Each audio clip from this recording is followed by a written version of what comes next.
देखिए green TV YouTube पर भी, बस सब्सक्राइब करें और बेल आइकन दबाएं। नमस्कार, आप देख रहे हैं किसान बुलेटिन। मैं हूं आपके साथ प्राची तिवारी। आइए नजर डालते हैं खेतीबाड़ी और ग्रामीण भारत से जुड़ी आज की जरूरी हेडलाइंस पर। उत्तर प्रदेश में हर किसान से होगी धान की खरीद। भुगतान में देरी करने वाली एजेंसियों पर सरकार करेगी सख्त कार्रवाई। सरकार ने 1 लाख किसानों को मुफ्त बिजली कनेक्शन देने का किया ऐलान। किसानों पर पड़ेगा 3000 करोड़ का भार। किसानों की आय डबल करने में जुटी हरियाणा सरकार। 2030 तक शहद उत्पादन में होगी 10 गुना बढ़ोतरी।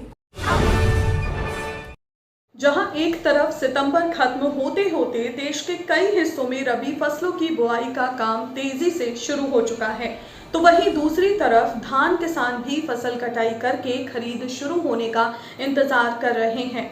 इसी कड़ी में उत्तर प्रदेश में 1 अक्टूबर से एमएसपी पर धान की खरीद शुरू होने जा रही है, जिसके लिए राज्य सरकार द्वारा सभी तैयारियां भी कर ली गई है। साथ ही साथ प्रदेश सरकार ने ये भी ऐलान किया है कि अगर इस बार खरीद एजेंसियां किसानों का पैसा रोकती हैं या फिर उनके भुगतान में आनाकानी करके देरी करती हैं, तो उन पर सरकार द्वारा सख्त कार्रवाई की जाएगी।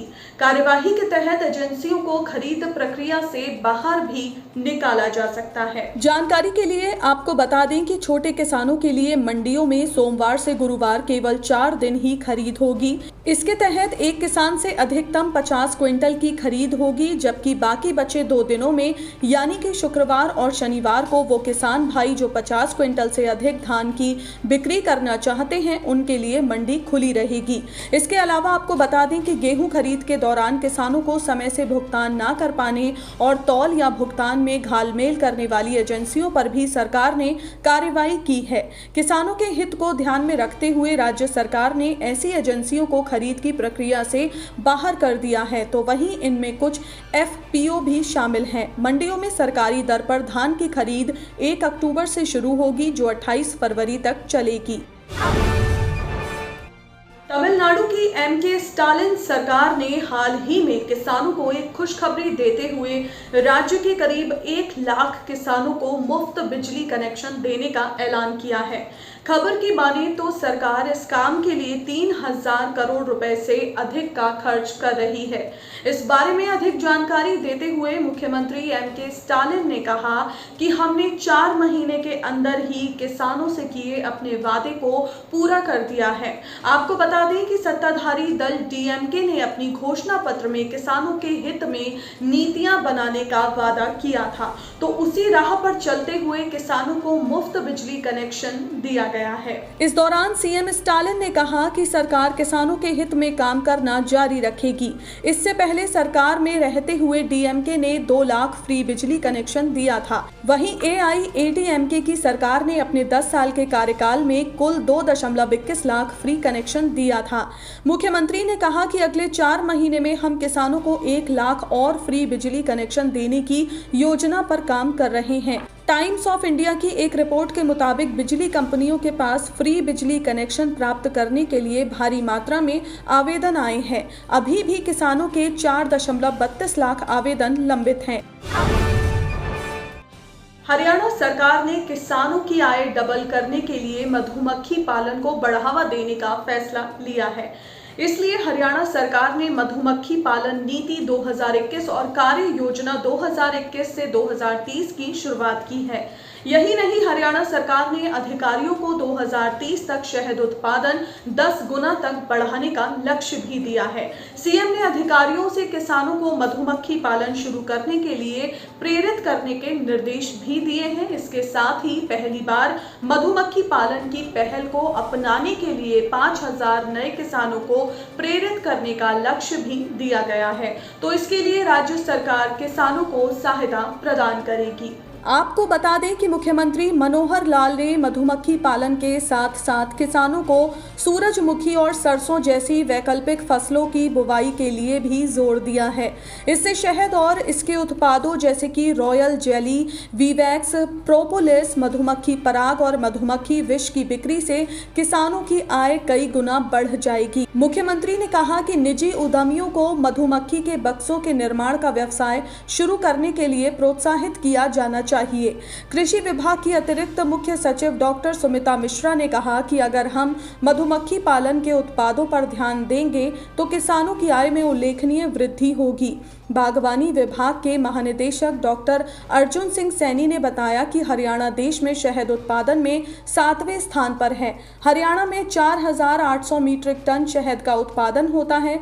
वर्ष 2019-20 में देश में लगभग 1 लाख मीट्रिक टन शहद का उत्पादन हुआ। देश में उत्पादित शहद का 60%, जिसकी कीमत 600 करोड़ रुपए है, का निर्यात किया जाता है। दरअसल कुछ महीने पहले प्रधानमंत्री नरेंद्र मोदी ने मन की बात में मीठी क्रांति का जिक्र किया था। साथ ही आपको बता दें कि भारत विश्व के 5 सबसे बड़े शहद उत्पादक देशों में शामिल हो चुका है। ऐसे में अब राज्यों को इस क्षेत्र में कमाई का अच्छा स्कोप दिख रहा है। तो ये थी वो खबरें जिन्हें हमने आपको बताया विस्तार से। इसके अलावा खबरें और भी हैं, तो आइए नजर डालते हैं बाकी की खबरों पर भी।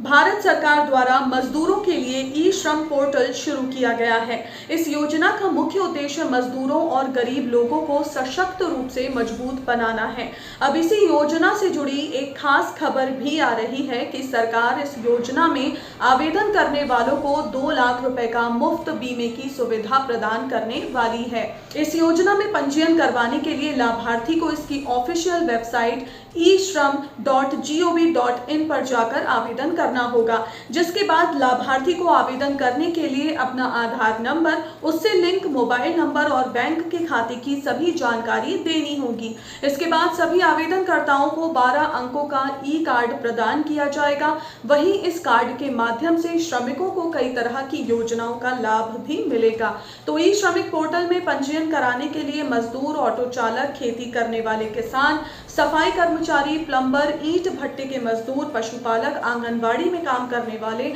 सभी आवेदन कर सकते हैं।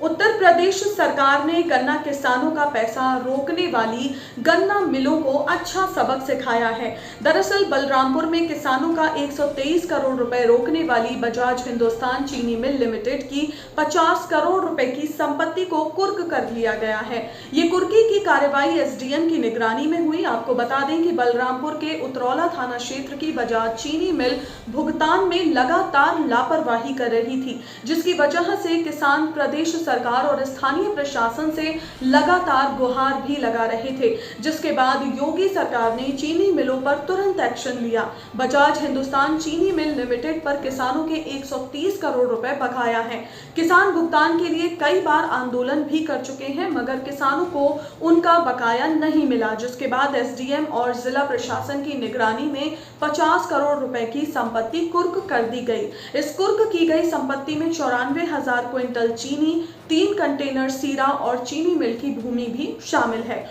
तो जिलाधिकारी के आदेश है कि भुगतान न करने वाली मिलों के खिलाफ आगे भी ऐसे ही एक्शन लिए जाएंगे।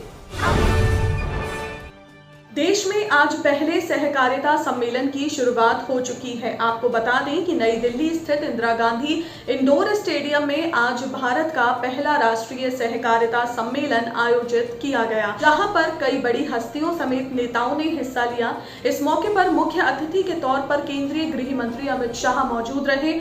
आपको बता दें कि देश के पहले राष्ट्रीय सहकारिता सम्मेलन में अग्रणी सहकारी संस्था इफको के अध्यक्ष बलविंदर सिंह नकई ने अपने स्वागत भाषण में कहा कि हमारे प्रधानमंत्री जी ने सहकार से समृद्धि का पैगाम देकर इसकी जिम्मेदारी देश के कुशल और काबिल मंत्री अमित शाह के हाथ में सौंपी है। हम सब सहकार भाई बहन उन्हें भरोसा दिलाते हैं कि हम आपके बताए हुए रास्ते पर चलकर देश के किसानों, सहकारों को समृद्ध और आत्मनिर्भर बनाएंगे, साथ ही देश को मजबूत भी करेंगे।